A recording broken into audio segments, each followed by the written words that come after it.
बेरज़ाक इस दे बेल्ट असी ला के रखे हुए ते वो तुहानू दस्सिया ही ऐसी है इसकी शाफट है पिछा इसका बैक वाली साइड का टापा और इस इन्हां बेल्टां दे उत्ते भी एक टापा होंदा है वो भी साडे कोल मौजूद है।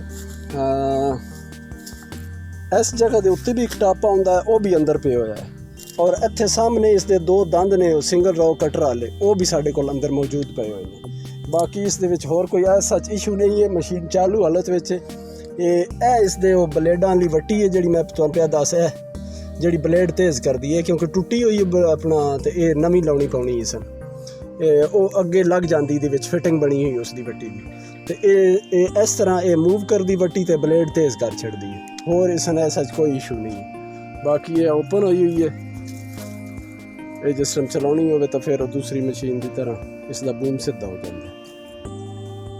बाकी होर इसमें कोई ऐसा प्रॉब्लम नहीं है। जो प्रॉब्लम है सी वो तो मैं दसिया सी कि तुहानू सामने निशान उस टाइम मैं दिखाए सन कि पाना चला गया सी तो बस उसकी वजह तो ढोल थोड़ा जिहा सिस्टम चलता है तो वो आवाज़ आती है क्योंकि वो ब्लेड्स बाज़ जगह तो ढोल के नाल टच होंगे ने।